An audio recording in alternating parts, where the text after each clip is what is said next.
Cornwall College footballer succumbs to gunshot wounds. The Cornwall College family was plunged into mourning on Thursday with the news that student Dean Buckley, a member of the school's Da Costa Cup football team, succumbed to injuries he received in a drive-by shooting incident in his Blood Lane community in late April. The 18-year-old had represented Cornwall College in both under-16 and Da Costa Cup football over the past 3 years and was expected to return for his final year of eligibility when the 2024 schoolboy football season kicks off in September. The former Shetwood primary student had enrolled in the Mount Pleasant Football Academy in St. Anne before returning home in 2021 to attend Cornwall College.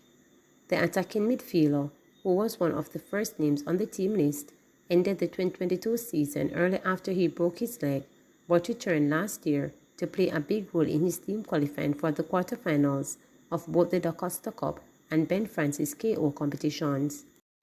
Supporters disappointed after court rules Cartel, co-accused, should remain behind bars.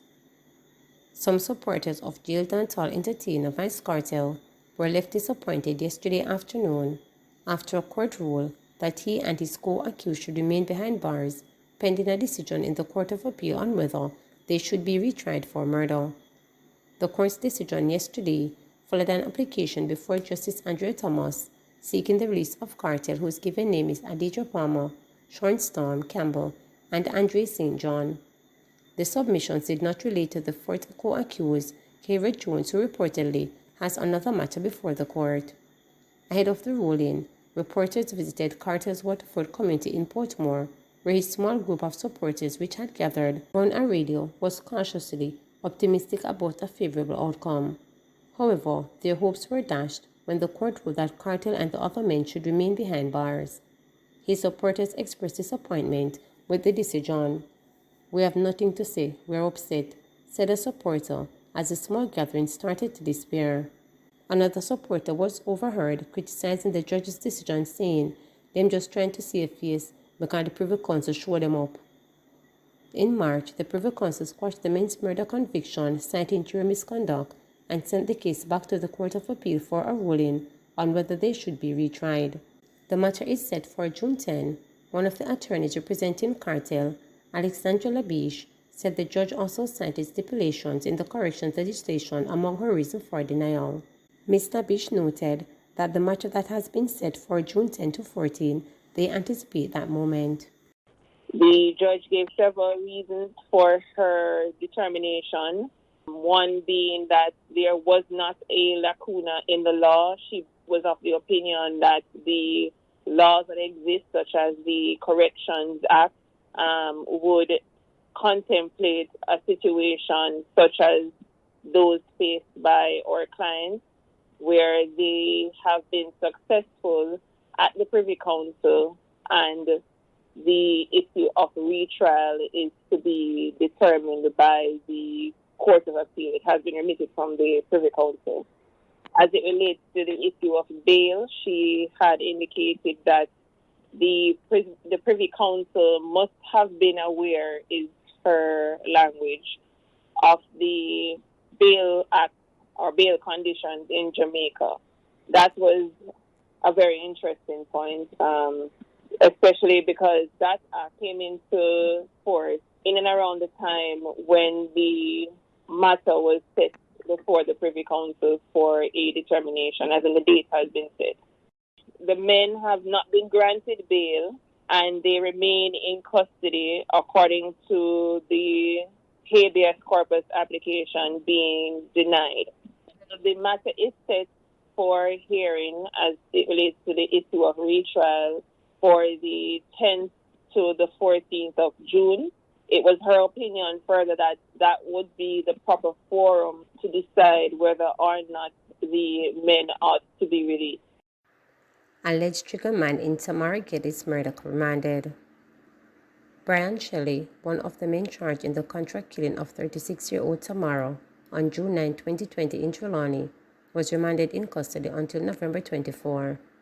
Shelley appeared before Justice Bertram Morrison on Thursday morning in the Trelawney Circuit Court being held in Duncans. Shelley is accused of barging into Getty's home in Reserve, Trelawney, where he robbed her of 2 cellular phones and demanded sex. His demand was not met and he opened gunfire, hitting the woman.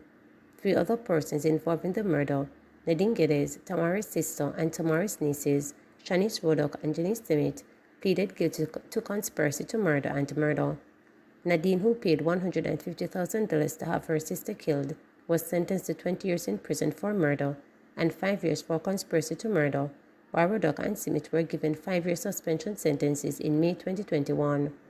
2 other men, 33-year-old Sean Young of Norwood St. James and 55-year-old Owen Irwin, also of Norwood, also pleaded guilty to murder and conspiracy to murder charges.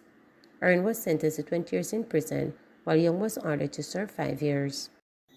OCA highlights need for a focus on mental health after 3-year-old chopped to death by a man of unsound mind in St. Mary.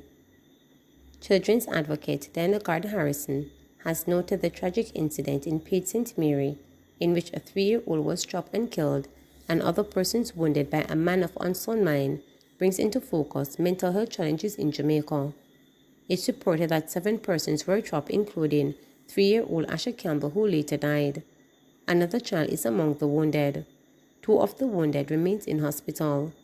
Mrs. Gardner Harrison said the month of May, which is celebrated annually as Child Month, has come to a painful close. She noted that since the start of the year, 9 children have died from shooting incidents, 3 by stabbing, and 2 under other tragic circumstances. This is a total of 14 deaths.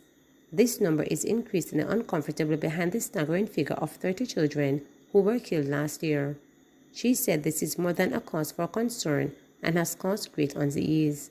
So, of course, this latest incident has a lot of questions, and we can't really talk about legal culpability at this stage based on the set of circumstances that would suggest that the man was not in his sound mind. But, of course, it doesn't take away from the sadness and the tragedy surrounding the loss of life of this little 3-year-old and, of course, the injury of the other child and the other persons who are, in fact, suffering from wounds sustained in this incident. I want to use the opportunity not only to express condolences to the family and, of course, to speak about the irony of this happening on the eve of the close of Child Month in a period that should be very positive and full of joy for children is again marred by sadness. So that is something that doesn't escape me. And I think this incident gives us cause to again reflect on the situation involving mental health of a number of our citizens, and perhaps even more importantly, the care and support that exists within our society for these persons who have mental health challenges. Trelawney Municipal Corporation to construct 2-story complex to house headquarters. The Trelawney Municipal Corporation, TMC, has announced plans for construction of a new 2-story multipurpose complex to replace its present 250-year-old office building in Falmouth in the parish. The announcement was made by the Mayor of Falmouth and Chairman of the TMC, Councillor C. Junior Gager, during the second staging of the Friends and Falmouth Symposium in New York last weekend. According to a release from Friends of Falmouth, Gager disclosed that construction on the multi-million-dollar complex should commence soon. The new building will be located at the former Roads and Works compound adjacent to the fire station in Falmouth. Gager reportedly disclosed that the drawing and costing for the new structure were in final stages. We are working with the National Heritage Trust to make sure that the new building fits within the guidelines of the Georgian historic structure, the Friends of Falmouth release quoted Gager as stating. Upon completion, the new structure will house all the departments of the municipality under one roof. This, Gager said, will make it easier for citizens to access all the municipal services without having to walk all over the town. The Falmouth Mayor explained that repair works on the roof of the old 2th century building, which had partially caved in some months ago, was now underway. The Trelawney Parish Court was housed on the 2nd floor of the TMC headquarters building, but after the roof caved in, it was relocated to Duncan's Courthouse. This centuries-old building is important to the town as it was one of the important Georgian structures, and we as a council intend to keep it and to transform it into an historical and cultural center, Gager stated.